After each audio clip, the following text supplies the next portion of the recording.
Samstöðin í eigu hlustenda, áhorfenda og lesenda. Já, við ætlum að tala aðeins söguna, eða kannski svona hérna týndu sögu. Sigurður Gylfi Magnússon, professor í sagnfræði, kom hérna daginn og við vorum að fjalla bókaflokk sem hann með, sem að sumuleyti svona tilraun til þess að draga fram týnda sögu, eða týnt fólk sem við höfum ekki séð áður í sögunni. Og svona í samtalinu okkar að þá ákvaði það að reyna að halda áfram á þessari braut svona í sumar á Samstöðinni hérna við þetta rauða borð. Og hingað komin Sólveig Ólafsdóttir, doktor, doktorsritgerðin sem hét Vald og vanmáttur, 101 saga á jaðri samfélagsins. Hún það sem að væri kallað í dag, fatlað fólk, var ekki kallað kannski þá, í sögunni. Það sem að þú ert raunverulega að horfa á stöðu þessa fólks og þar alveg með samfélagið sem að það bjó í, út frá sjónarhóli fatlara. Já, og þetta náttúrulega svolítið snúið verkefni til að byrja með að þetta verður til, þessi ritgerðin og hugmyndin verður til inn í rannsóknarverkefni sem var mjög þverfaglegt og kallað fötlun fyrir tímafötlunar, disability before disability, og það í raun og veru segir bara það sá titill á verkefninu segir töluvert af því að við förum þarna, reynum að fara aftur fyrir hugtaki fötlun. Þannig að við bara byrjar alltaf á þessu, ég að skrifa fólk sem við myndum kalla fatlað fólk í dag. Sko ef við myndum fara í einhverja orðsíðafræði og reyna að finna hvernig orðið fötlun verður til, að þá þýðir það í upphafi að vera forfallaður eða bilaður. Eitthvað sem að, þú ert ekki, það ekki eitthvað... Gallaður einstaklingur. Já, ekki gallaður. Uppfyllir ekki. Aðalega það bara, þú ert forfallaður. Getur ekki unnið. Já, en þú bara tímabundið. Á meðan, eins og þetta bilaður, það hægt að laga þetta. Þannig að fatlaður hlutur og er bilaður hlutur sem hægt að laga. Fatlaður maður bara forfallaður af því að hann komst ekki í þetta skipti, hann geti komist seinna. Þannig að þetta hugtak fötlun breytir mjög mikið merkingu bara þegar farið að nota það fötlun. Og þá í staðinn fyrir orð sem voru verri og meiri fordæming í hugtökunum. Já, og ég meina þetta náttúrulega, þarna kemur því að fötlun, það sem ég að reyna að gera að spyrða saman tvo kema tveggja fræðigreina. Annars ein sögu sem kemi innan sagnfræðinnar og svo gagnrýnin fötlunarfræði sem ekki kemi en sem hluti af þessari fötlunarfræði. Fötlunarfræðin risastórt, þetta risastórt risastór fræðigrein með marga undirflokka. Og þessi gagnrýna fötlunarfræði miklu tengdari hugvísindum heldur en þessi hefðbundna félagsvísindalega nálgun. Má ég byrja að spyrja frá fötlunarfræðinni? Já. Þá hugmyndin með því að vera að skoða þetta, það hvernig samfélagið leit á fólki þessari stöðu áður en að nútíma skilgreiningar koma og líka hvernig það leit sjálft á sig. Bæði gætu við kannski fundið eitthvað sem kannski við höfum mist, en kannski myndum við frekar sjá eitthvað sem ennþá í hugtakinu, sem á sér raunverulega djúpar rætur sem við ættum kannski að höggva. Já, þarna þetta einmitt og þetta að leita rótana. Þetta náttúrulega bara sifjafræði Foucault og það náttúrulega það sem ég hef verið að vinna með bara í síðustu áratugi. Að einmitt að skoða þessar rætur og leið að reyna að hafa einhvers konar áhrif á samtíman, að kalla þetta frelsandi rannsóknir. Það hugtak sem kemur úr þessari gagnrýnu fötlunarfræði. Ég ætla mér að hafa áhrif á samtíman og hugmyndafræði samtímans með því að skoða fortíðina. Og þá dregur þú fram náttúrulega alls konar skugga heima eins og Foucault gerði svo sem. Og þá kemur þú kannski komið í ljós að ástæðan fyrir því að við viljum halda fötluðum niðri og ekki hleypa að borðinu, að vera ákveða örlög þeirra á þess að hafa þau með, er kannski byggt á einhverju djúpri tilfinningum að þau séu eiginlega röskun á sköpunarverkinu og þessu ógn við okkur. Það er alls konar draugar sem að koma þarna upp. En draugarnir eru sem er á lífi í dag. Já, en draugarnir eru líka bara svolítið hluti af fræðigreininni.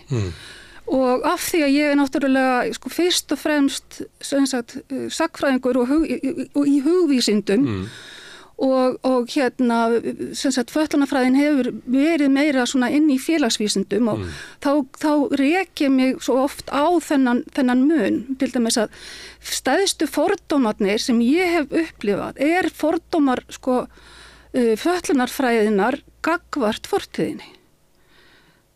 Þessi einfalda hugsunum það að allt hafi verið vont í gamla daga. Þessi asnalega framfara trú sem við erum oft með í nútíma. Allt er ómúlegt í gamla daga og við erum svo sannarlega á réttri leið. Nákvæmlega. Og þar lendi hlýtur allt sem við gerum vera á leiðinni til fullkomnunar. Já, og þú veist að það fyrst var ekkert og svo verður allt og þú veist eins og það hafa aldrei orðið lykkjur eða einhvers konar þetta. Og ég til þess í raun og veru að díla við þetta þá þurfti ég svolítið að finna upp hjólið, að finna mér í raun og veru einhvers konar gangvirki. Og ég er mjög verseruð í skjalasöfnum og bara þekki þau, bara skjalasöfn, opinber skjalasöfn mjög vel. Þetta vel við inn í ríkinu? Já, þetta er bara, þú veist, eins og ég segi, svona þessi í raun og veru, þetta bókhald sem er haldið er heillandi á allan hátt. Og við höfum hér á Íslandi, þrátt fyrir það að hafa ekki búið við einhvern infrastruktúr að ráði fyrir en bara upp úr seinni heimsstyrjöld, að það infrastruktúrun okkar þetta bókhald hins opinbera á einstaklingunum. Og þetta náttúrulega, þú veist, þetta hluta til þessi hugmyndum það að hafa taumhald. Hið opinbera að reyna að hafa taumhald og hafa stjórn og það að reyna að hafa skikkan og galskapinu og við bjöggum lengi vel við svolítið svona ströng lög þessa skyldu einstaklingsins innan samfélagsins að vera undirgefin, þetta er ofsalega stíft hierarki og bara, þú veist, vistabandið og bara allt þetta og líka hvernig kerfi, lútherska kerfi hefur virkar. Við erum með hreppana og svo erum við með sóknir og stundum þetta kerfi reksta hvort á annað og stundum vinnur það saman. Og ég segi alltaf bara, og stundum spilaðu þeir bara, þú veist, Lomber, presturinn og hreppstjórinn eða eitthvað álíka, en saman kannski, og svo voru það á árekstrarnir. Við erum með þessa hálf opinberu embættismenn sem eru oddvitar eða hreppstjórar eða hluti af hreppsnefndinni. Hreppurinn er þetta elsta fyrirbæri sem við búum við, stórkostlegt kerfi og ég var svo mikið til að þú veist, að því þið meira hampað. Endurist. Já, bara hampað í, til dæmis eins og bara í sagnfræði kennslu og námi og í raun og veru bara niður í gegnum sögu kennslu annar staðar. Af því að, þú veist, þetta er frumstætt, en þetta er samt svo skiljanlegt. Frumhlutverk er fátækara framfærsla. Að framfæra þeim sem ekki geta framfært sér sjálfur. Og svo erum við með kerfi, þú veist þú ert framfærslu skyldu gagnvart foreldrar þínum, börnum þínum, skyldfólki þínu og svo framvegis. Smátt á smátt minnkar þessi áherslu á fjölskylduna og hreppurinn tekur þá alltaf meira og meira við. En fyrsta verkefnið var að lyfta hinum fátæku, ekki kannski lyfta þeim, en að brauðfæða þau. Þetta minnir mig, þú varst að segja þetta, þá minnir mig á í svona mannúðartímanum í pólitík Vesturlanda í eftirstríðsárunum að þá finnst mér að sömuleyti svona hinnum formlegu stjórnmáli vera hápunktur þegar Johnson Bandaríkjaforseti segir í ræðu sem hélt í Ann Arbor ef ég man rétt að eina forsenda fyrir því að við myndum formlegt samfélag á millum okkar að lyfta upp þeim sem eru veikir og fátækir.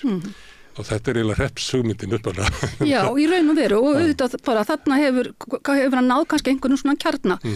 Ég myndi ekki skalla þetta að lyfta upp en þetta í raun og veru bara svolítið sko að halda fólki á lífi megin við gröfina upp að ákveðnu marki. Og talandi þegar að sko þú ert, þetta sem sagt, þannig að það sem ég að vinna úr eru opinberar samtíma heimildir en ég að lesa þær á forsendum þeirra einstaklingar sem fjallað sem að var ekki ætlum þeirra sem að skráðu þetta. Nei. Því að þeir voru að halda skikki á mannskapnum. Já, og við viljum að muna eftir því að það eru manneskjur á bakvið prófastinn, prestinn, biskupinn og svo framvegis. Hið opinbera er líka sem sagt, undir því með sama marki brennt og bara allir einstaklingar að fæðast, lifa og deyja.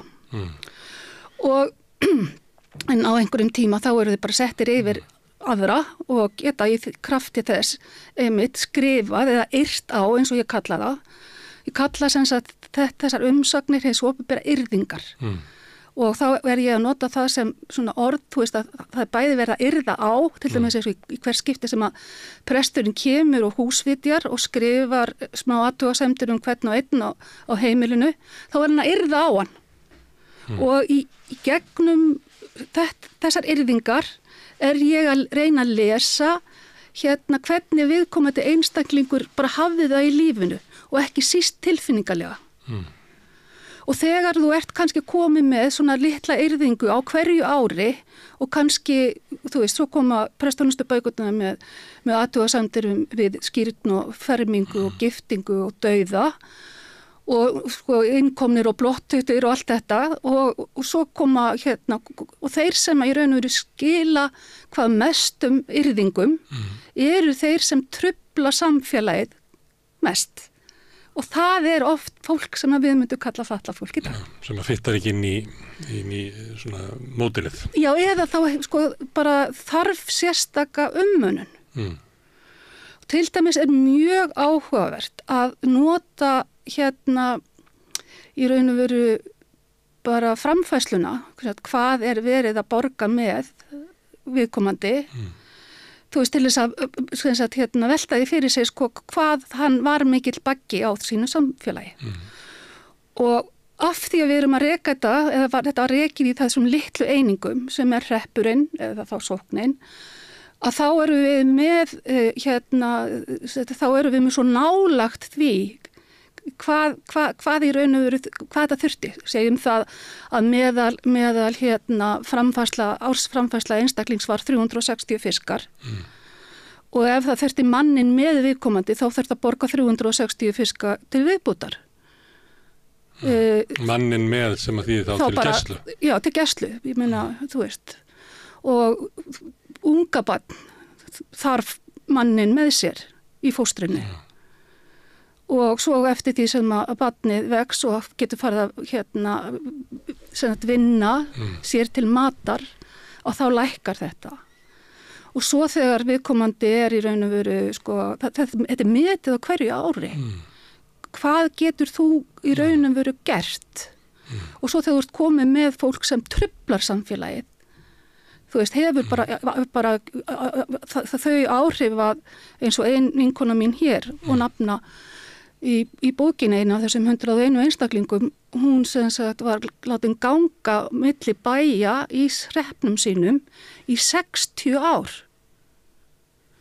Hún mátti ganga aldrei... milli bæja, hvað þýðir það? Það er ekki daglega? Nei, það mátti, hún gat hvergi. Eins og ári? Nei. Oftar? Miklu oftar. Þannig hún hafði ekki fasta búsetu, heldur var bara komingað, fekk að vera í nokkra daga, fekk að borða og var ítt í burtu til þess að halda áfram. Og í raun og veru, og þetta af því að hún var svo mikið ódresi og Hvernig maður ódresi? Það nefnilega málið, mér langar mikið til að vita hvernig maður ódresi. En hún var andstyggileg og lýsingarorðin, yrðingarnar þessa konu eru öll í efsta stigi. Og þú veist, þeir eiga ekki, þetta er ekki bara einn hreppstjóri eða einn oddviti, þeir eiga ekki nógu sterk lýsingarorð til að lýsa því hvað hún er ógeðsleg. En að því hún er ógeðsleg og ódrissi, að þá fær hún öfurlega minni aðbúnað og minna skjól og verður þar að leiðandi erfiðari við það? Já, ég meina þetta er það, hún gengur á milli bæja í hreppnum og getur, það er alveg bara, samkomulag innan hreppsins að enginn þurfi að vera með hana meira en 3-4 nætur. En þú verður hins vegar að taka við henni og brauðfæða hana einhver tíma. Já, og svo er þetta. Þannig að hún er á sameiginlegri framfærslu allra í hreppnum. Já, en samt og bókhaldið er fært. Þannig að það er í raun og veru hún var 3 daga hjá mér, 4 daga þér. Og það þýðir það að þessi margar fiskar eru þarna, þannig að þú veist að og bókhaldið er þetta, ég meina þetta bara færist á mínuskladdan í gagnvart útsvarinu þínu, sko. Þannig að, sko, og mér finnst svo, stórkostlegt að geta, sko, líka lesið þetta út úr bara þessu bókhaldi, þessu frumstæða bókhaldi, það sem í raun og veru það er allt fært. Svo þegar þú kemur sko dánabús, ef þú ert svo heppin að það eru til dánabús uppskriftir og svo framvegis, það sem þú bætir við í raun og veru þessum upplýsingum til dæmis eins og bara þennan bæ sem að þessi nafna minn kom á og var í 3-4 nætur ef að þú veist, þú getur séð í raun og veru hvernig þetta heimili var bara statt, þú veist, fjárhagslega. En þú getur séð hvers konar heimilið voru sem að tóku við inni og hvar hún fekk að vera lengur og skemur og borið það saman við efnarslega stöðu heimila. Já, til dæmis. Og hvað kemur út úr því? Sko, þetta er til dæmis kannski í raun og veru svona afleiða af þessu. Þetta er kannski svona næsta skref. En á sama tíma þá er þetta bara bætir þetta við. En það sem að, sko, fyrsta spurningin mín, rannsóknarspurningin var svo, get ég þetta? Er þetta hægt? Það ná utan þetta. Já, og líka, er þetta fólk, get ég í raun og veru notað þessar opinberu samtímaheimildir til þess að varpa ljósi á líf þeirra í alvörunni eða einhvern veginn sanngildi þess og tilfinningalíf til þeim. Hvernig hafði fólk það? Þegar þú varst að segja þetta áðan að þá var ég svona hálf kumsa þegar þú sagðir að þú gæti notað þessar yrðingar, prestana og sýslumannana til þess að segja stöðu samfélagsins og þeirra og tilfinninga þeirra. Já. Og það bara var spurning sem ég átti eftir að bera upp yfir. Sko. Hvernig getur þú fengið það? Ef það er ekki til mig nema það sem að presturinn og sýslumaðurinn eru að punta hjá sér í einhverju í fordæmingu á mér og minni stöðu. Hvernig veistu hverja mína tilfinningar? Já, þarna eru nokkur góð dæmi og þarna þegar maður talar tilfinningalíf og tilfinningar fólks og þá ég að vísa í svona, svona hugtakaskilgreiningar sem tengjast sögu tilfinningana og Barbara Rosenwein, mín góða abbadís í Ameríku, hún kallar þetta tilfinningasamfélög, emotional communities og það þar sem að ég næ þessu, hún hefur notað einmitt svolítið þessa en hún náttúrulega á miðöldum þannig að hún að lesa miklu eldri gögn heldur en ég, en þá ertu sem sagt að nota þetta til að skoða svona ákveðin stef. Segjum það að við séum með náttúrulega bara taka eitt alveg konkrétt dæmi. Margrét Arnljótsdóttir, fædd 1834 í Reykjavík.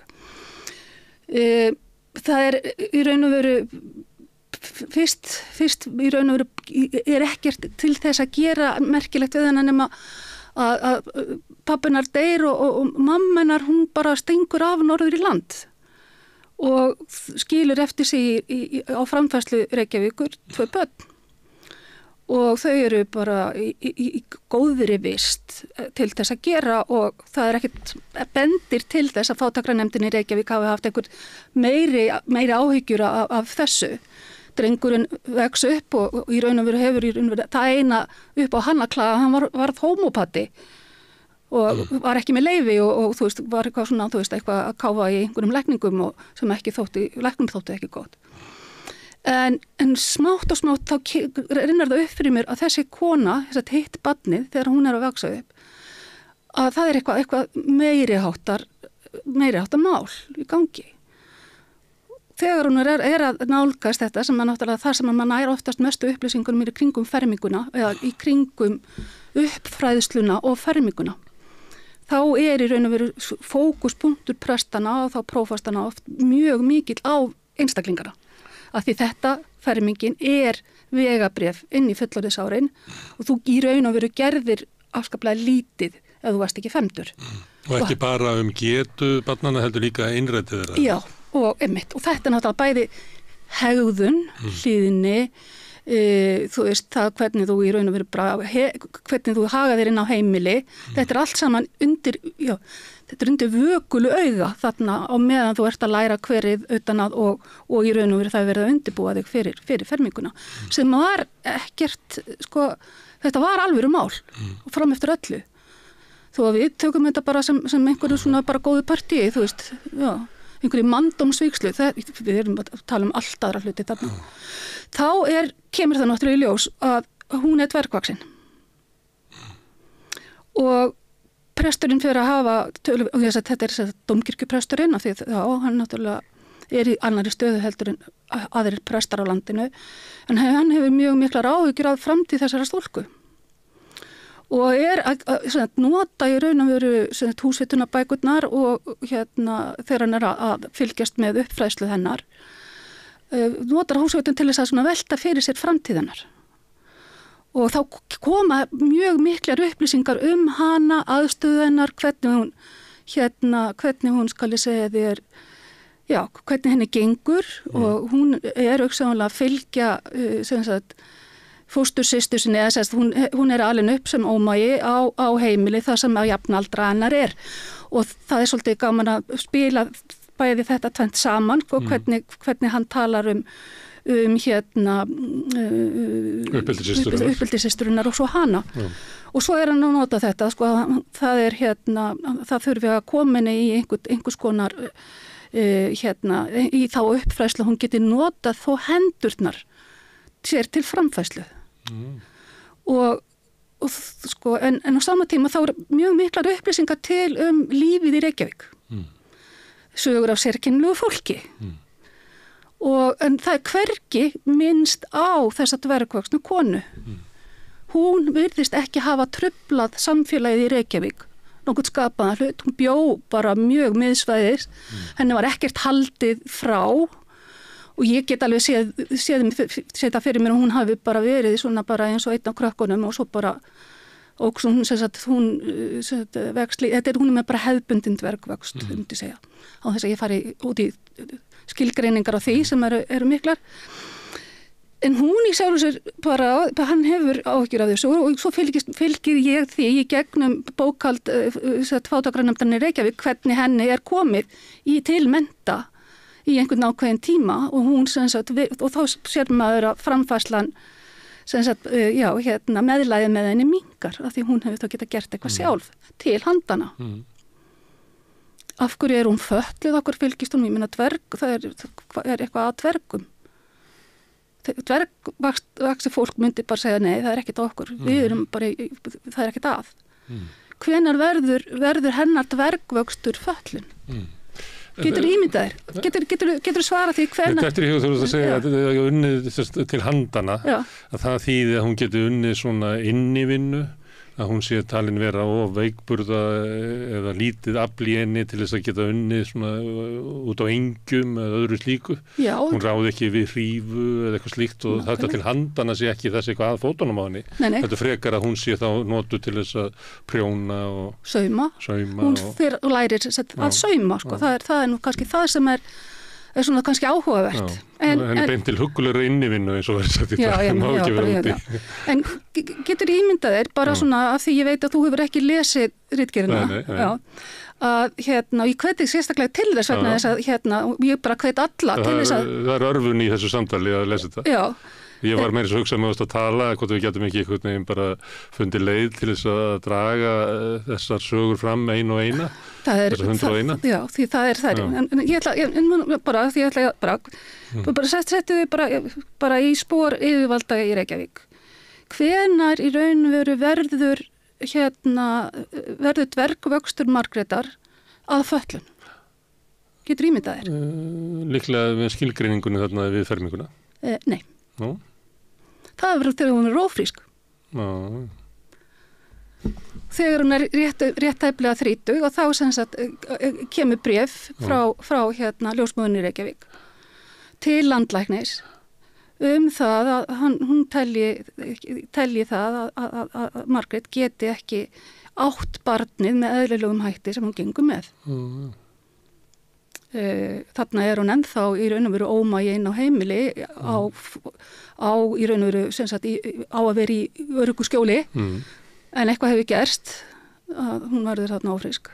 Þannig að það segir mér líka eitt að hún hefur ekki verið alltaf inni. Nei. Og þetta bréf þetta er náttúrulega bréf frá ljósmóður sem er embættismaður líka til landlæknis og þá sem sagt bara þá grípur hann til sinna ráða. Og hún er sem sagt að burði komin og hann hefur lesið keisarskurð. Og hann vill svo heppilega til að það er franskt herskip í höfninni og það er herrlæknir borð. En herrlæknir getur nú alltaf verið góður í keisarskurði? Nei, þann franski herrlæknir hafði heldur ekki gert neitt annað heldur en að hafa lesið Og svo er sem sagt lýsing, mjög nákvæm lýsing til af þessum skurði og í raun og veru og lýsing á henni og í raun og lýsing á þessu öllu saman, þannig að ég veit töluvert hennar tilfinningalíf í þessum hræðilegu aðstæðum. En þetta er sigursaga gagnvart læknisfræðinni af því að þeim tekst að í raun og veru skera Margrét upp og ná barninu lifandi og hún lifir skurðin af. En svo fylgir því sagan að það er ekki sagt á hvaða hurð hún var skorin og við vitum að aðstæður í Reykjavík á þessum tíma það var ekki spítali og það var ekki neitt þannig. En samkvæmt bæði franska herrlækninum og landlækni og í raun og veru þessu þá var þetta hinn fullkomni sigur. En svo náttúrulega fór hún eitthvað að hósta nóttina og það umbúðurna ferðust eitthvað úr stað og hún deyr úr bara lífhimnubólgu á öðrum degi. En hún lifði ekki af? En hún lifði af. Nei, hún lifði það nefnilega ekki af. Já. En var það þannig sagt frá læknisfræðinni að hún lifa vegna þess að hún dó ekki á hurðinni? Já, hún dó ekki á hurðinni. Og þá er sigursagan þannig að við náðum þó að bjarga barninu lifandi. Hún hafiði kennt barnið dönskum manni sem var farinn af landi brott. Og þannig að barnið sem sagt fæðist á hreppin fæðist til fátækranefndarinnar í Reykjavíkur og deyr 6 mánaða í fóstri upp í Mosfellsveit. 6 mánaða? Já. Þannig að barnadauði mikill á þessu tíma? Já, en þegar maður hugsar þetta eftir áhyggja af því þetta er fyrsti keisaraskurðurinn. Þá hefur verið skrifað nokkur sem þetta út frá læknisfræðilegu sjónarhorni. Sem sigur. Sem algjör sigur. Og þetta með þess að þeir skrifa saman landlæknir og franski herrlæknirinn í franskt læknatímarit. Ég á bara einhvern veginn alltaf eftir að að því ég les ekki frönsku ég hefði mjög mikinn áhuga á að vita hvernig sú útfærsla er. Ég veit hvernig hún er til danska áskýrsla landlæknis til Danmerkur. Ég hef hana og ég veit hvernig hann skrifaði þetta sjálfur. Það setur eftir spurningi samt, hvernig veist tilfinningar hennar eða þessa fólks sem að yfirvöldin er alltaf að skrifa en þau hafa, það er náttúrulega möguleikja einhver af þau sem hafi rödd í bókinni þinni, einhver hafi skrifað eitthvað. Ég í raun og veru hef eina rödd. Eina rödd? Ég hef eina rödd. Sem 101. Já, og það er nefnilega svolítið merkilegt. Það er nú kannski ekki alveg rétt hjá mér en svona, þú veist, ég get allavega, það er eitt svona alveg gott dæmi. Og það er kona sem er fædd málaus og heyrnarlaus fyrir norðan og aðeins eldri heldur en nafna mín og Margrét. og aftur gerist það, þú veist, maður fær ekkert neitt mikið að vita hana nema hún bara málaus og heyrnarlaus og ég á hreppnum og ég samt alltaf á, það nefnilega eitt af því sem maður getur lesið það hvað fólk fær að vera lengi á sama bæ. Það segir mjög mikið til það og oft einhvers konar yrðingar sem sagt, hegðun, atferli, mótlæti og eitthvað svona í hreppsbókunum. Þú veist, því þeir þurfa að taka svolítið á þessum málum líka. En þá ég komin í það, viðkomandi kona, málaus og heyrnarlaus, hún eignast barn og kennir sem sagt bónda sinni einum á bænum sem var yngri en hún barnið og hvernig gerði hún það af því hún var málaus og heyrnarlaus.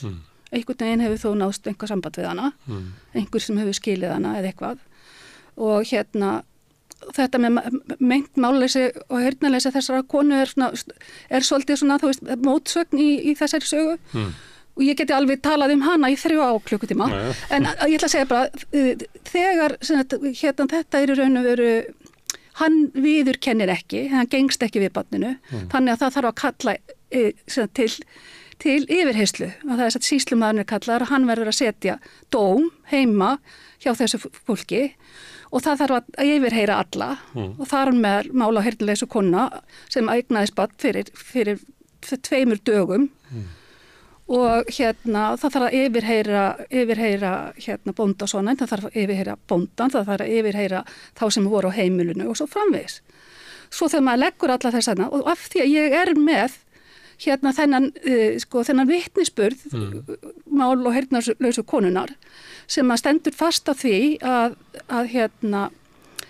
hann hafi haft við sig samræði og hann neitar því og hún segir nákvæmlega hvar það var, hvenær það var og hvernig. Nei, hvernig segir hún það? Já, það nefnilega málið. Þetta bara skrifað alveg bara, þú veist, yfirheysla. Og það eina röddin sem þú með frá fólkinu rödd málaus og svona. Já. Hún náttúrulega eins og gerist alltaf að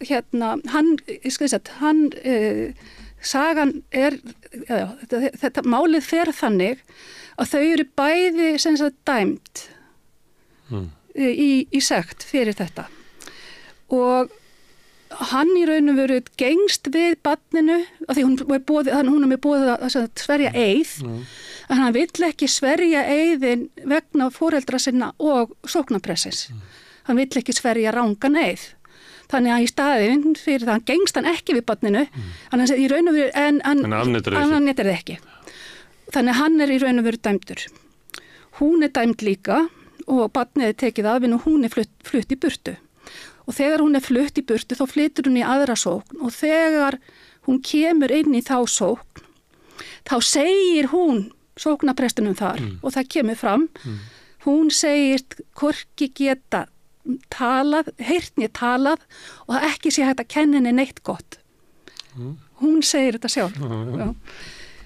Málið miklu áhugaverðara fyrir vikið því að þetta fer til aðra dómstigs og fyrir landsyfirrétti þá hann sýknaður fyrir það, hann dæmdur fyrir það að hafa haft samræði við hana en hann sýknaður fyrir það að það stendur hvergi lögum að ekki megi hafa samræði við fatlað fólk eða heyrnar og mállaust fólk. Hún En var ekki í lögum þarna að það mætti ekki hafa samræði við fólk utan hjónabands? Já, við erum að tala þetta sem raun og veru argumenti var þetta. Það reglurnar sem voru hér giltu ekki búfénað og fatlað fólk? Nei, þetta miklu flóknara. Já, en nei, en þetta flókið. En aðalmálið hann dæmdur, hann sýknaður vegna þess að það stendur hvergi lögum og það með ég ekki. En hún dæmd, en hún sýknuð á allt öðrum fórstum. Það vegna þess að hún var ekki fermd. Hún náði ekki fermingu vegna fötlunar sinnar. Og þar sem hún var ekki fermd, þá gat hún ekki við haft þann siðferðisþroska að hún gæti í raun og veru vita að þetta var vitlaust. Já. en sko, Vilhelmsson kollegi minn, hann hefur líka notað mikið í raun og veru vitnisburði fyrir dómi. En hann kallar það þvingaðar frásagnir. Og mér finnst það svolítið gott að minna sjálfan sig og aðra á það þegar maður að vinna með vitnisburði, þá maður að vinna með þvingaðar frásagnir sem náttúrulega fara í gegnum munnlegan vitnisburð í bækur og dómstig. En skráðar af yfirvaldinu eiginlega það sem yfirvaldi vill skrá af sínum vitnisburði og það sem við vitum aldrei hvaða síja þar á ferðinni. Já, en þetta náttúrulega, þú veist, samt að eina sem við höfum og nú svolítið mikið þegar ég hlustaði á viðtalið þitt við Steinunni Kristjánsdóttur, fornleifafræðing. Það sem að hún í raun og veru svolítið mikið að gagnrýna hvað áherslun hefur verið mikið á ritaðar heimildir. En ég vil segja bara það sem að sagnfræðin í raun og veru sem fræðigrein, hún byggir á rituðum heimildum fyrst og fremst. Og það í raun og veru, við þurfum bara að muna að þær rituðu heimildir sem við erum með eru líka mannanna verk. Þetta greint þær og metið. Ég myndi segja að það að hafa, ég get svara fyrstur rannsóknarspurningunni já. Það hægt að finna lífsþræði fatlaðs fólks sem að í raun og veru liggur undir radarnum. Og ég sýni það fram á það með þessum 101 sögu. En þessi vitnisburður, mannlausu konunnar, trúir því að þetta sé það sem hún hafi einhver liti sagt? Ég set mig bara í... Eða það getur líka verið þannig að þessi liti á hana valda litla, að ég skrifi einfallega það sem að ég tel að hún ætti að segja eða muni segja, þannig ég hafi valdi yfir henni, alveg sem að segja konuna, dvergvaxnu konuna sem að þeir skera upp, að þeir töldu sér bara þótt að þeir hafa aldrei gert þetta, bara lesið sér þetta til, vegna þess hvað hún var valdalítil í samfélaginu, þá töldu þessi bara að hafa rétt á því að rista hana upp og gera á henni þrun. Já og nei, þetta náttúrulega kannski það sem við getum leitið á sögu Margrétar Arnljóts, bæði sem sögu læknisfræðinnar eða þá ýtrustu tilraun læknisfræðinnar til að bjarga lífi. Það var bara hugmynd þeirra að hún gæti ekki fætt. Nú veit ég ekkert hvort að það séu erfiðleikar við fæðingar hjá dvergvaxnu. Það bara ljósmóðin en reyndast að hún hefði aldrei lent í þessu áður og mata sem svo að það eru erfiðleikar. Hún gæti ekki átt barnið í gegnum greindina. Hún metur það sem í raun og veru sérfræðingur í fæðingum. Ég veit ekki þetta. En einhvern veginn bara efast ég það að því að dvergvaxnu fólk hefur búin að vera hérna frá öruvalda og það að þau get ekki fætt börn, þú veist. Mér finnst það, ég bara rangt hjá mér, en ég finnst þess að ég bara myndi vita ef það svo væri. Og þetta með það, þú veist, ég hef, að því ég las hverja einustu kirkjubók, hvert einasta sóknarmannatal, og svo náttúrulega bara skjalasafn biskups, sýslumanna, þú veist, bara slavíst, bara kerfisbundið og safnaði þessum yrðingum saman og svo hreppsbækurnar og svo framvegis. Og mitt mengi miklu stærra heldur en þetta 101. Það eru líka 382 einstaklingar í mínu gagnasafni óbættir hjá Garði. Og ég alltaf að reyna að sækja einhverja styrki til þess að fá að klára að rannsaka þeirra lífsþræði. Kannski færðu það að þetta endar í 1001. Ég get endað með því. En þetta með tilfinningarlífið var náttúrulega tilgáta, eða tesa. Og ég náttúrulega, ég myndi kannski segja að ég hafi aðeins farið, þú veist, ég segi ekki, þú veist, þetta var meira gerði ég að nota þetta til þess að finna svona ákveðin stef. Svo þegar þú ert farin að vinna með kannski fólk sem að til eru sögur af, eins og bara í þjóðlegum fróðleik, sem að náttúrulega, þú veist, ég passaði mig alveg óskaplega á að lesa helst ekki fólki mitt í þessum þjóðlega fróðleik vegna þess að þetta eru svo mikið eineltisögur.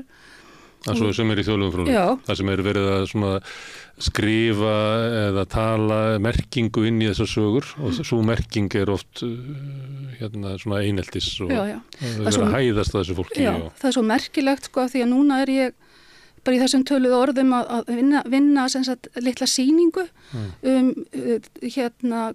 bara tíma Hallgríms Péturssonar og Guðrúnar Símonardóttur á Hvalsnesi. Og það að gera alveg stórkostlega hluti á Hvalsnesi núna, það verið að byggja hús eða endurbyggja fjósið og hlöðuna og þar verður sem sagt sýningar, aðstaða og kaffihús og svo framvegis. Og ég er engin sérstak 17. aldar manneskja. En náttúrulega bara vegna þess að ég er úr hverfinu, Hvalsneskverfi, að ég hef alltaf mjög mikinn áhuga á þessu og ég tala nú ekki þessum tíma sem var alltaf talaði niður. Þau voru fátækt, þau voru ekki hamingjusöm, þau voru ekki þetta og eitthvað neitt. Þá er ég sem sagt að lesa þessar gömlu ævisögur Hallgrím sem eru í raun og veru byggðar á frásögnum næstum því samtíma manna. Þú veist, þessi manna eftir honum þarna eða heyrði í honum þarna eða og svo framvegis. Þetta aldrei, þú veist, þetta aldrei bein frásögn. Ég satt í baðstofunni og heyrði Hallgrím kveða eða eitthvað svona. Heldur þetta svona, það er bara alltaf einn svona milliliður á milli. Það sama er þennan þjóðlega fróðleik, þessar þætti af sérkennilegu fólki og svo framvegis. Þetta yfirleitt aldrei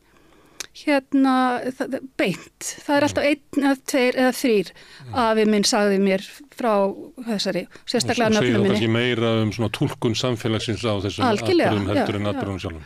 Og þarna getur maður fengið oft svona andsögur, oft verður verða mínar sögur einhvers konar andsögur, svona counter-narrativ af þjóðlega fróðlegnum. Og ég skrifaði alveg grein í bókina sem var í raun og veru svona lokapróduktið af stóra rannsóknarverkefninu með Evu Þórdísi Ebenesersdóttur sem er þjóðfræðingur. Og það er bara mjög merkilegt að skrifa, þú veist, fjölhöfundagrein, það er bara eitt. Og allt sem heitir svona þverfaglega sem er svo mikið í tísku. Þetta er hættulegt vegna þess að það er svo einfalt að leita alltaf að lægsta samnefnarann. En þegar maður reyna að leyfa 2 og fleiri fræðigreinum einhvern veginn að bæta hver aðra upp, þá í raun og veru, þá flækjast málin. En við notuðum einmitt eina sögu, einn einstakling frá mér, sem á sér mikinn sagnabálk í þjóðlegum fróðleik. Og sem sagt, ég í raun og veru tek hennar lífsþráð alveg í gegnum opinbera samtíma heimildir og þjóðfræðingurinn tekur við letsendinu alveg fram til dagsins í dag. Hver er þetta? Hver er viðfangið? Hún er kölluð Stuttasigga í þjóðlega fróðleiknum.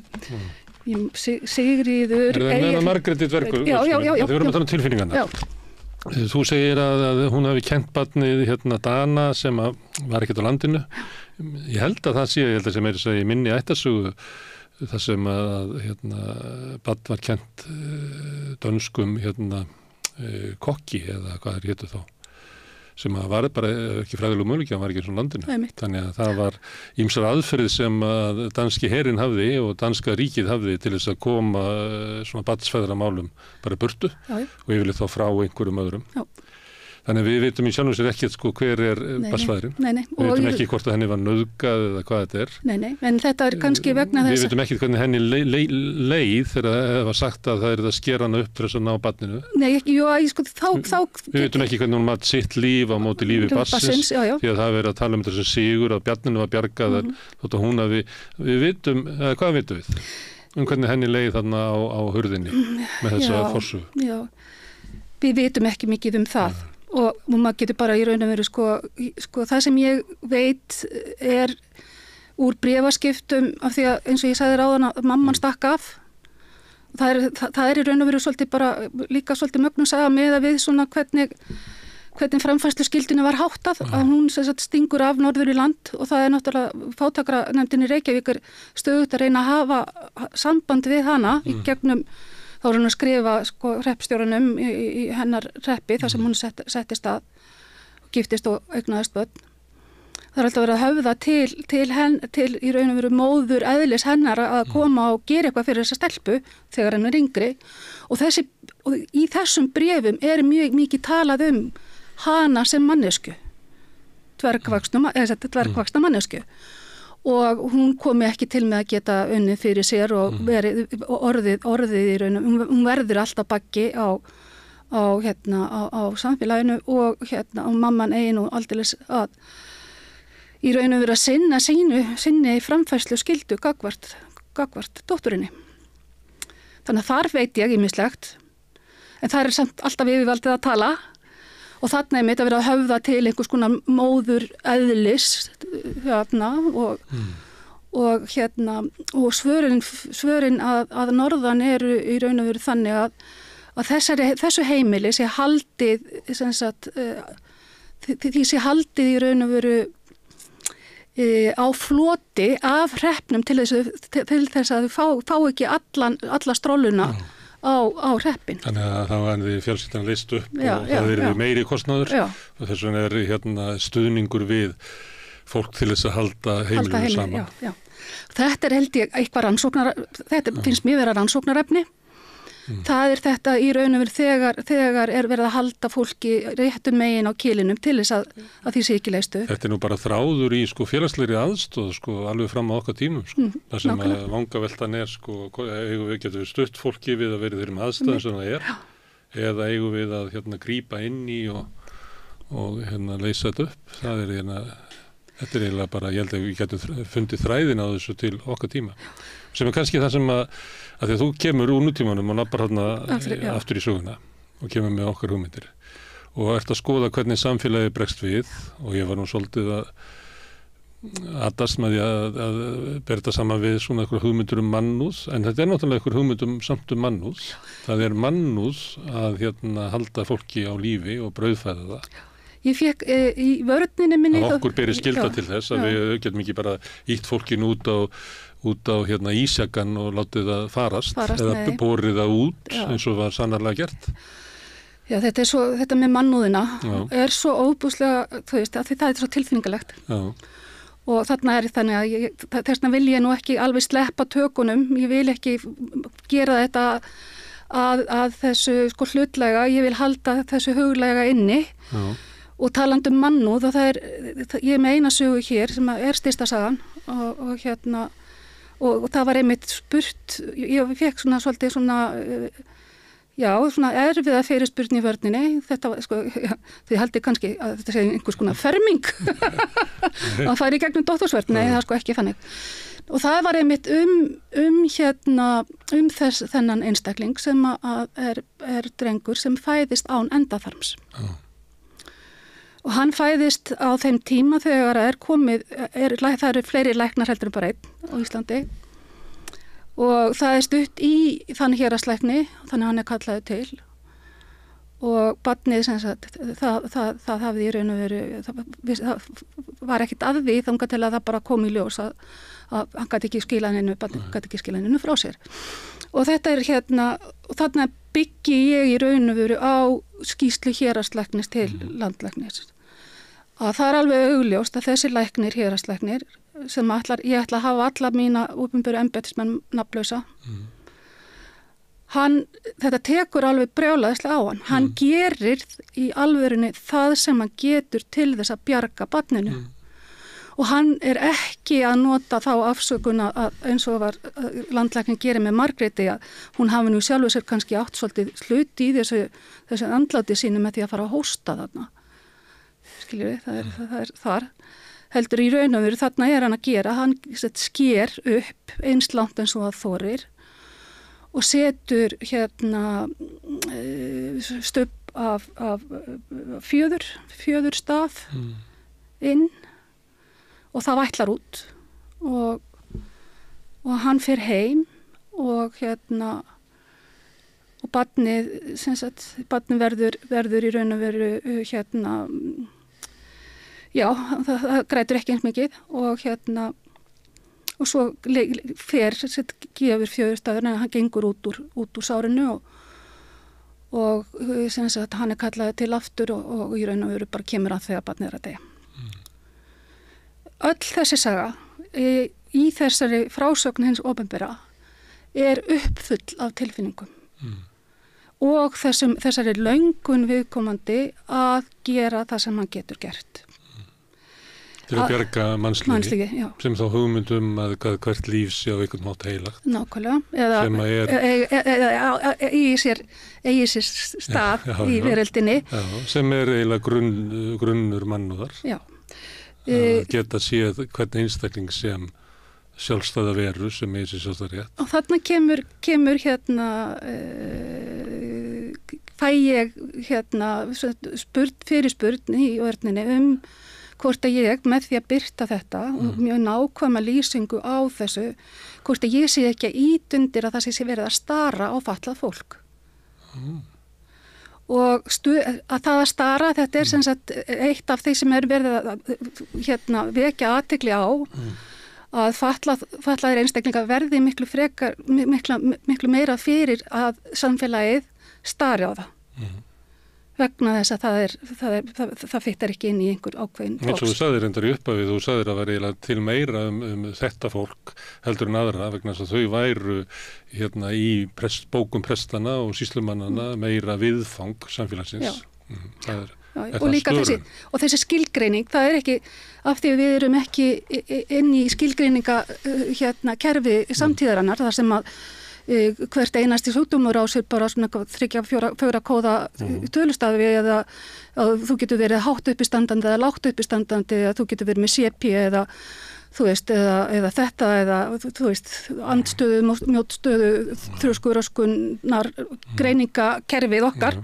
Þetta ekki til þannig að hver og einn sem að díla við þetta bara í milli sín og bókarinnar að reyna að finna einhvers konar orð eða lýsingar, yrðingar á ástandinu. Og þetta náttúrulega bara, þetta er náttúrulega alveg stórkostlegt að hafa þá þetta. Á sama tíma þá getur ekki farið, þú veist, þegar farið að spyrja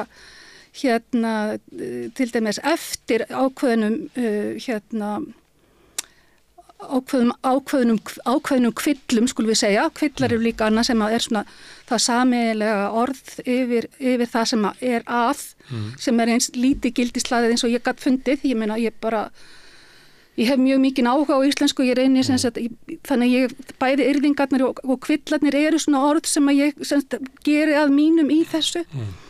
Já, það til dæmis, þá er þetta með, þegar farið að spyrja fyrst eitthvað, til dæmis í manntölum, að þá er spurt þá átt að spyrja hvort að viðkomandi sé geðveikur, heyrnarlaus, blindur, daufdumbur og og þetta er í raun og veru þeir kvillar sem að er verið að fjalla Þú veist, það er blindan, það er mál- og heyrnarleysi og svo geðveiki. Þannig að ef maður myndi fara kannski 250 ára áttur í tíman, að þá er þetta líka þeir kvillar sem að samfélög til þess út í Evrópu og sem að bjuggu til hæli til þess að geyma fólkið á.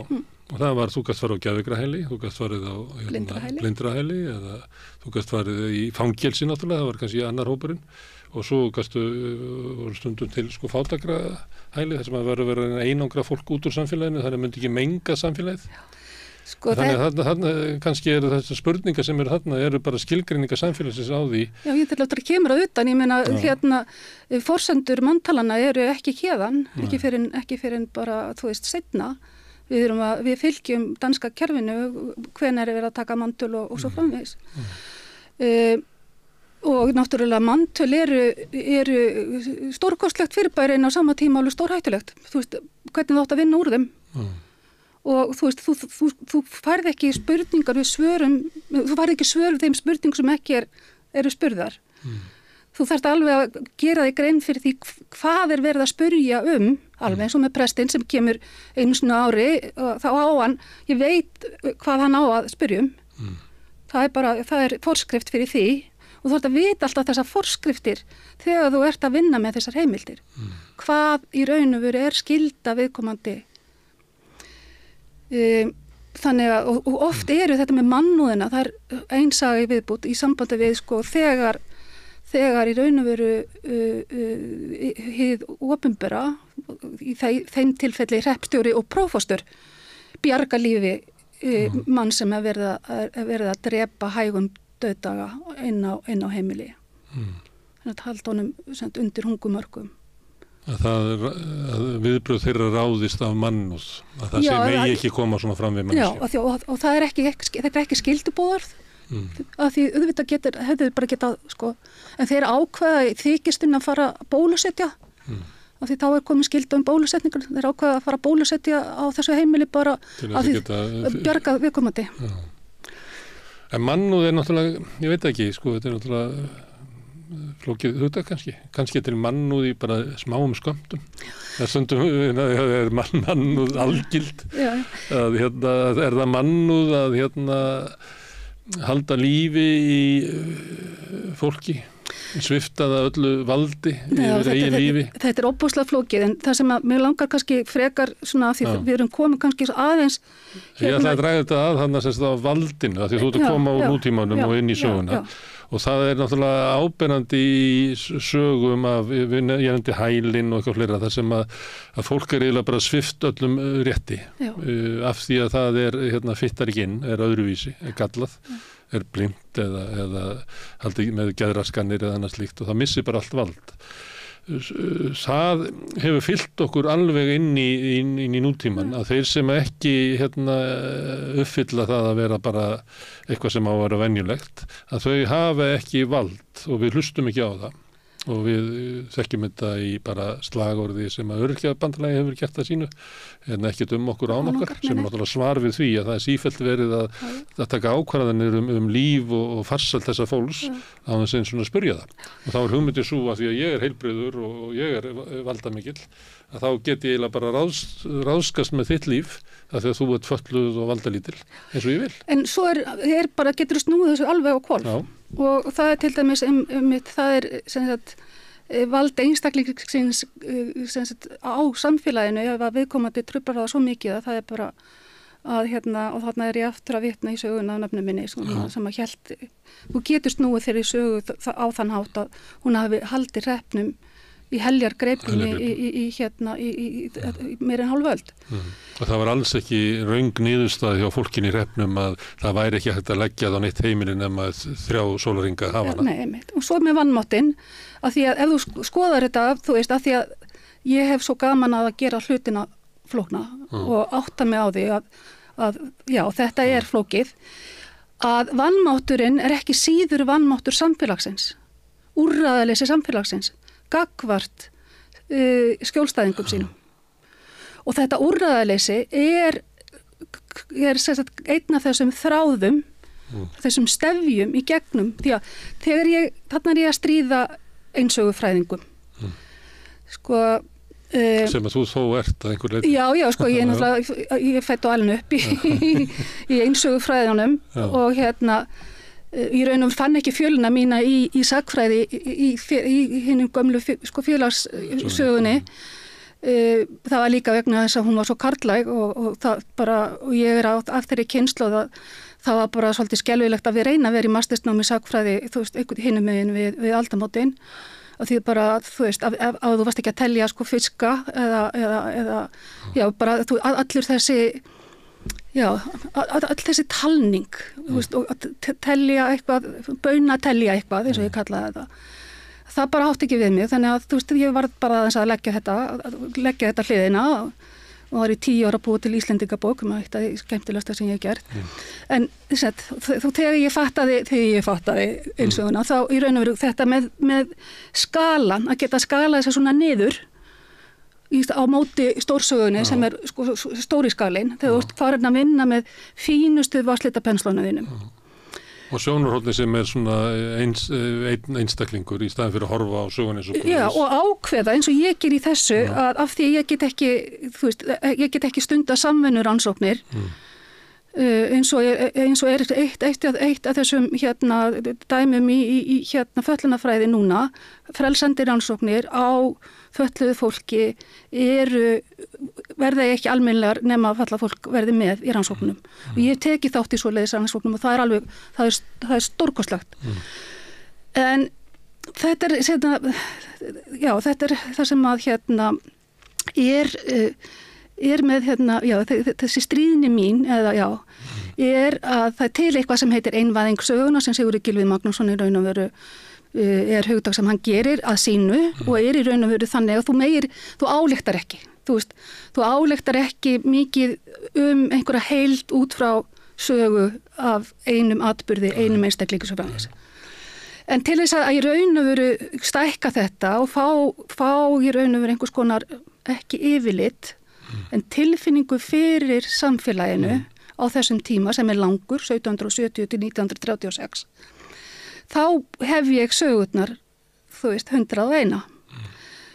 Þannig að þetta er hver og Ég vonum að mósaíkið verði að heildarmynd. Já, og þetta er í raun og veru þannig og til þess að geta svo þreytt, þá vinn ég með þessi stefin úr sögunum. Og þá er ég að nota aðferðafræði sögu tilfinningana á kannski annað heldur kannski tilfinningarna sjálfar. En af því ég get ekki haft það, verið með fólki mitt í rannsóknunum, bara við hliðin á mér, þá ákveði ég það að ég stend með þeim sko að lífi og hjarta og sál. Þannig að ég er búin að fara á trúnó með öllu þessu fólki. Og tímabili, sko, þá var þetta bara, þá bankaði fólk hreinlega bara upp á og ástæðan fyrir því að það eru ekki 100, heldur 101, að það var bara ákall einstaklings að fá að vera með. Hvernig þá? Birtist þér í draumi eða? Nei, það er bara, þú veist, þegar þú ert að lesa svona heimildir og þegar þú rekst alltaf á sama nafnið aftur, nei, þú ítir hennu frá þér og þá bara tekur þú næstu heimild og þá bara er með ennþá meira viðkomandi og endanum þú segir, ok, þú færð að vera með. En þetta sem hún að lýsa með því að horfa á söguna út frá sko, stöðu eins einstaklings sem er svona einsagan og gallinn hennar er náttúrulega sá að það hlæðst ekki upp og eiginlega ekki hægt að draga ályktanir af einhverju heild, einhverju búa til einhver stærra samhengi og við gætum endað í, var ekki Margaret Thatcher sem sagði, það er ekki tilneitt sem heitir samfélag, bara safnað einstaklingum og þá ertu ekki með, þá hafnaru því að það sé til einhvers sko samfélag á millum okkar sem að við getum búið til sögu Nákvæmlega. Þannig að þetta eru hvað allir við þá lendi ykkur í svona einstaklingsíkju nýfrjálsíkjunar með þessa einsugu. Það er svo einfalt að dætta ofan í það og það er kannski í raun og veru það sem að því að mér finnst að vera það er ákveðið svona einhvern veginn vantar svolítið lojalitet í sagnfræðina eða sagnfræðingana sem er að vinna inn í akademíunni, þá er ég að taka akademíuna sem stórt fyrir bara ekki litli Reykjavíkur akademíuna mína frá því gamla daga. Það er svona, það er svona vantar því að þú veist, ef þú ert í einni típu, einum kimanum, þá lestu þann kima og fylgir honum og ert þá ekkert að kynna þér einhverja aðra kima. Og þá geta þessi kimar orðið svona svolítið til eigin bergmálshellir og getur lítið vísað út fyrir þann og það er ég líka að reyna að gera hér með því að ég raun og veru vera í þessum síkvensum og því það voru að stíga upp úr einhvern veginn en að halda samt tryggð við skalan hennar aðferðir og hennar svona trúnað við einstaklingana til þess að þú sjáir samfélagið í þessari svona augnæð þeirra sem eru forsmáðir og bara, þú veist, ég er að gera þetta á þeirra forsendum þó að þetta sé fólk þannig að og líka er að ganga svolítið á hólm við þessar góðsagnir sem að við erum alltaf að sko pródúsera góðsagnir út úr einhverju fortíð sem að við þekkjum í gegnum einhvers konar túlkun og þessi túlkun hún þarf að taka breytingum, við þurfum að endurskoða hana, taka túlkununa á fortíðinni sem að getur verið Jón Aðils eða Jónsson Hriflu eða Sigurður Gylfi Magnússon. Þetta náttúrulega kannski eitt af vandamálum samfélags- og sagnfræði og sögu í dag að það hefur stóra sagan eða stóra samhengið í sögunni að það við erum ekki með það einhvern veginn, þannig að þá situr eftir gamlar stórsögur sem að bara lifa og við erum alltaf að sjá aftur og aftur, nýbúin 17. júní og þá fáum við þetta alveg bara í gusu yfir okkur, bara svona sögu samhengi sem að sárlega þarf endurinn. Og þá ætla ég að koma einu, af því að ég hef alltaf búin að íta þennan mannúð sem þú ert alveg að íta tilbaka. Það er eitt sem að, það var ekki fornleifafræðingur, kona sem að það var eitthvað að tala svona upphaf mennskunar. Jú, þetta Margrét Mead og mannfræðingur. Sem að segja að tala bein sem að hafi verið grætt. Já. Og þetta náttúrulega svo fallegt og afhjúpandi þegar hún segir þetta. Og þá þetta það sem að við ættum að finna eitthvað samhengi í sögunni, að þá ættum við að finna samhengi mennskunar. Því það ætti sagan okkar að snúast og mennskan ekki orðvarótarnir og mennskan ekki það sem við notum til þess að drepa hvort annað eða sigra lönd eða hefja okkur upp yfir annað í einhverju hýrakí og svona, heldur ættum við að finna þráð í sögunni sem að næði utanum hvernig okkur hefur tekist að vera mennsk og sína mannúð. Og þá náttúrulega bókið þín náttúrulega svolítið hrópandi það sem að vantar eiginlega í þessar stóru sögur sem við erum alltaf að burðast með sem eiginlega aldrei mennsku. Nei, þetta bara símaskrá brjálæðra stjórnmálamanna og konunga. Ég held að þetta sé stólið frá Pétri Gunnarsinni held ég. Símaskrá brjálæðra stjórnmála. En það nefnilega með skjólið. Eitt af stóru stefjunum í minni ritgerð og eitt af því sem að mig langar svo mikið að einhvern veginn koma á framfæri, vonandi geti gert það einhvern veginn í einhver staðar, það hvaða skiptir máli að vera í góðu skjóli. Ef þú ert vanmátta á einhvern hátt, viðkvæmur, ég nota orðið viðkvæmur svolítið mikið líka, viðkvæmt fólk. Og í viðkvæmri stöðu, og þetta skjól ekki konsekvent. Og það ekki, og það oft ekki þetta framfærslu skjól sem að lögbundin og bara lögbundið frá upphafi. Það allt annað og þetta góða skjól getur verið ýmiss konar. Það getur verið bara góður húsbóndi, mörg dæmi það að fólk einhvern veginn í raun og veru svona kemst í betri aðstöðu bara við það að komast sem ómagi í skári vist. Já, ekki vist. Já, og allt þetta, að reyna að þýða. Þetta var til í tungutaki okkar að segja að komast í skári eða betri vist. Og ég þekki þetta úr minni ættarsögu þar sem að var stór systkinahópur leystur upp og drift út að það var ótrúlegt hvað hafði mikil áhrif á líf barnanna í hvers konar vist og lendur. Það eru margar einmitt svona sögur, en það kemur líka fram af því að ég rek lífsþráðinn frá upphaf til enda hjá þeim öllum. Að þegar þú missir, hvað það sem það skelfilegasta sem gerist? Það að missa skjólið. Og ef þú ert í viðkvæmri stöðu, eða viðkvæmur í viðkvæmri stöðu, við skulum hafa það þannig, þá ekkert sem getur bjargað þér frá glötun ef þú missir þetta góða skjól. Og það það sem við ættum að vera með athygli á og skoða. Já.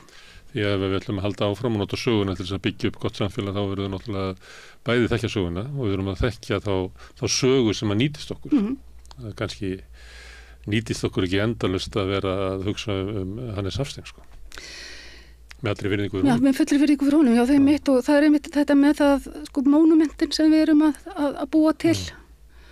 Og við ættum svolítið að halda okkur bara í því að ekkert að byggja upp varanleg mónument. Nei. Annars þurfum við að fara að brjóta þau niður og þá ekki betra að bara hafa þau ekki. eins og við getum alveg veltið fyrir okkur hvort við ættum að brjóta niður styttuna af Ingólfi Arnarsinni sem náttúrulega maður sem að bældi niður fyrstu alþýðu uppreisnina þegar þrælarnir réðust á kúara sína og drápuð á Hjörleif og hann kom Ingólfur og barði það niður sem eiginlega fyrsta frelsisbarátta Íslands fyrir sjálfstæði mannskepnunar. Það þessi frelsisbarátta og svo frelsisbarátta Suður Þingeyinga næst, var það ekki? Já, eitthvað svoleiðis. Herðu, Sólveig, kæra þakki fyrir að koma hérna á Rauða og tala söguna og fólki í sögunni sem að við ættum endilega að hugsa mér Takk fyrir. En ég sitt hérna áfram og reyni að skilja samfélagið sem við lifum í heiminn og kannski okkur sjálf í leiðinni. Næsti kafli eftir augnablik. Erfiðleikar heimila verkafólks hafa hríðversnað frá árinu 2021. 6 af hverjum 10 félögum í Eflingu eiga nú erfitt meðan á endum saman. Hvernig getum við réttlætt það? Efling stéttarfélag. Barátta fyrir betra lífi.